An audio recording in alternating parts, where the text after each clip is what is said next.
नमस्कार ओडिशावासी शुभ संध्या। आज संध्यार टॉप बड़ गुरुत्वपूर्ण खबर उपरे आसंतु नजर पकाइबा। वीडियोटी को संपूर्ण देखंतु। वीडियो को गोटे गोटे लाइक एवं कमेंट रे शुभ संध्या लिखि दियंतु।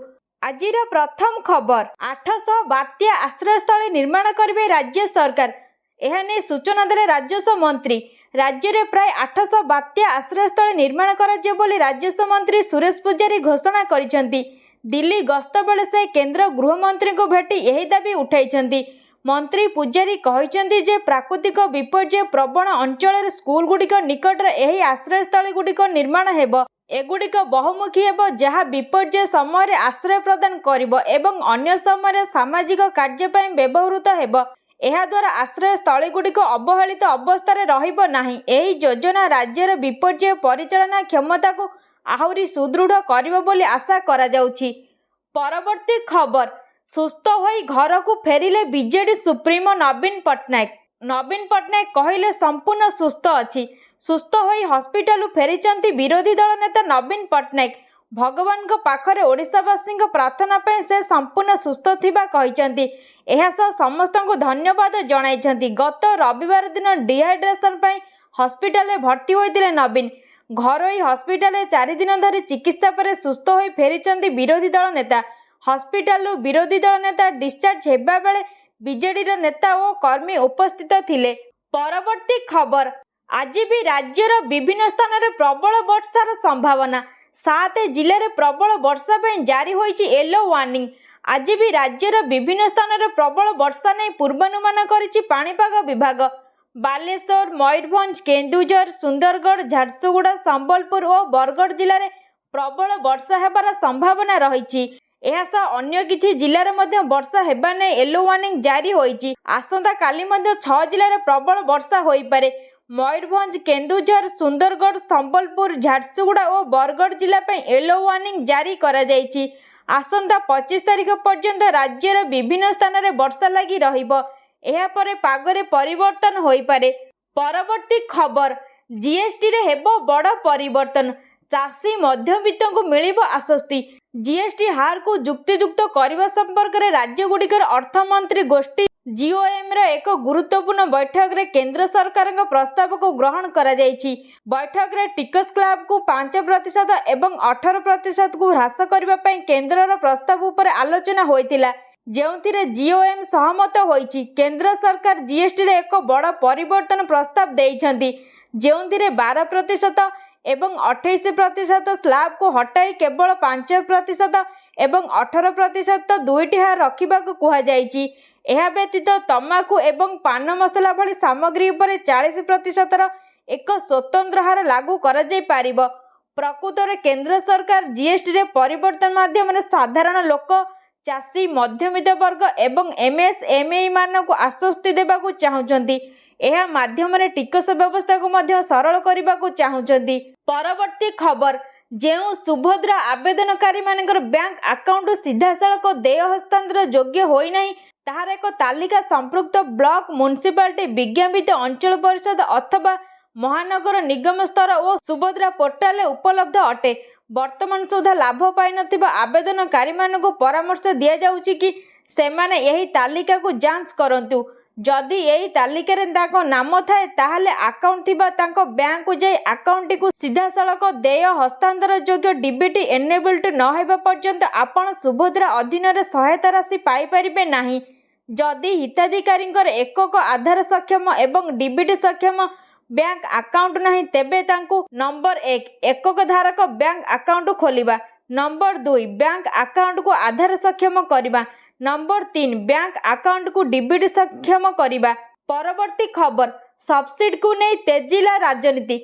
धान व्यतीत अन्य चाषी को मिलिबो प्रोत्साहन। गोटे समस्यार समाधान कले आउ गोटे समस्या उपुजे। बीजेपी सरकार धान पई 800 टंका इनपुट सहायता वृद्धि करिसंती। फल जो चाषी अन्य चाष करुथिले सेमाने वर्तमान धान चाष करुछंती। एथिपई अन्य फसल प्रभावित होई पारे। अन्य फसल को प्रोत्साहन किपरि मिलिबो से ने सरकार योजना करुथिबा कहिसंती राजस्व मंत्री सुरेश पूजारी। सेपटे बीजेडी कहिछि सरकार को आसिला परे मानिले एफसीआई रे समस्या अछि। 1 कोटी लाख मेट्रिक टन धान क्रय पई चुक्ति होइथिला।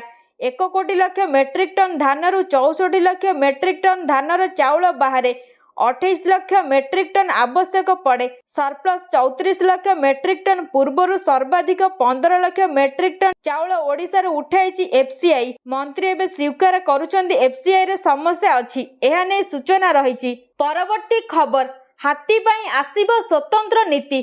मानव हाथी सहाबस्থাन अंतर्जातीय कर्मशाला उद्घाटन करी घोषणा कले मुख्यमंत्री। हाथी पई आसीबो स्वतंत्र नीति एने घोषणा करिसेंती मुख्यमंत्री मोहन चरण माझी। भुवनेश्वर आयोजित 2 दिनिया मानव हाथी सहाबस्থাन अंतर्जातीय कर्मशाला उद्घाटन करी यह कहिसेंती मुख्यमंत्री मोहन चरण माझी। भुवनेश्वर चंदका गोड़ीबारी रे एही कर्मशाला आरंभ होईची।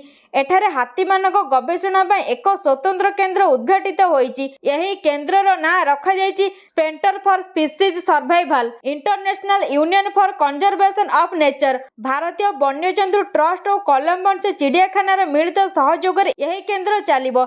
एशिया हाथी रोग निराकरण सह मनीष हाथी लड़ाई रोग पई गवेषणा कराजिबो। हाथी संरक्षण और गवेषणा पई यही केंद्र खोला जाईची। परवर्ती खबर, ट्रेन रे यात्रा करुथिले जानि नियंतु एही नियम। रेलवे स्टेशन में यही भूल कले देबाकू पड़िबो मोटा अंकर जोरिमाना। जदि आपण ट्रेन रे यात्रा करूछंती एवं सबुबले भारी बैग सहित बाहर को जाउछंती तेबे एबे टिके सतर्क रुहंतु। रेलवे एबे यात्रीक लगेज पर नजर रखिबाकू प्रस्तुत हेउची। जेपरि विमान बंदर बैग रो ओजन करा जाय सेहीपरि वर्तमान ट्रेन रे मध्य समान नियम लागू हेबाकू जाउची। अर्थात निर्धारित सीमा ठाରୁ अधिक लगेज बहन कले आपनकू जोरिमाना देबाकू पड़िबो। मनी कंट्रोलर एक खबर अनुଯାयी रेल मंत्रालय सूचना एवं प्रचार कार्यनिर्वाही निर्देशक दिलीप कुमार स्पष्ट करिसेंती जे एबेठारू यात्री मानकू रेल स्टेशन रे सेमानकर लगेज ओजन करबाकू पड़िबो। एथिपाई इलेक्ट्रोनिक ओजन मेसिन लगाजिबो एवं जदि बैग निर्धारित ओजन ठारू अधिक हुए तेबे सीधासळख जोरिमाना लागू कराजिबो। परवर्ती खबर, ईपीएफ रो बड़ उपहार 2 गुणा है मृत्युकालीन फंड्स। एणिकी केंद्रीय कर्मचारी परिवार को मिलिबो एतिकी टंका। भारत में कार्यरत प्राय प्रत्येक कर्मचारी एक प्रोविडेंट फंड पीएफ अकाउंट थाए। यह कर्मचारी भविष्य निधि पांठी संगठन अर्थात ईपीएफओ द्वारा परिचालित करा जाए। तेबे ईपीएफओ एहार सदस्यों परिवार को एक आश्वस्ति देइछि। पूर्वर जदि कौनसी पीएफ सदस्यों मृत्यु हुए तेबे परिवार को मृत्यु सहायता अधीन 8.8 लाख टंका मिलुथिला, किंतु वर्तमान यही परिमाण को 15 लाख टंका को वृद्धि करा जायछि। यही नूतन व्यवस्था पूर्व तारीख अर्थात एप्रिल 1, 2025 रो लागू करा जायछि। जदि कौनसी कर्मचारी मृत्यु एप्रिल 1 किंबा ता परे हुए तेबे तांको परिवार को 8.8 लाख टंका बदल में 15 लाख टंका मिलिबो। यही निष्पत्ति को ईपीएफ रो सर्वबृहत बोर्ड केंद्रीय ट्रस्टी बोर्ड द्वारा मध्य अनुमोदन करा जायछि, जेउंथिरे सरकार नियुक्तिदाता एवं कर्मचारी प्रतिनिधि माने सामिल अछंती। परवर्ती खबर, राशन कार्ड रो कटिबो एमानक नाम। केंद्र सरकार नेले बड़ निष्पत्ति। केंद्र सरकार राशन कार्ड धारकों तालिका रे एक व्यापक काटछांट आरंभ करिसेंती। खाद्य एवं साधारण बंटन विभाग प्रथम थर पर राशन कार्ड धारकों एक तालिका प्रस्तुत करिछि, जो माने मागणा शस्य भली सुविधा पई योग्य होई नथांती। यही तालिका रे प्राय 1.17 कोटी लोक अछंती। एमाने 4 चकिया जान किंबा आयकर दाता किंबा कंपनी रे निर्देशक। केंद्र और राज्य गुडी को सेप्टेम्बर 30 सुधा यही अयोग्य कार्ड धारकों को हटाइबा पई आवश्यक जांच करने को निर्देश देइछि। संपूर्ण वीडियोटी को देखुथिबारु धन्यवाद।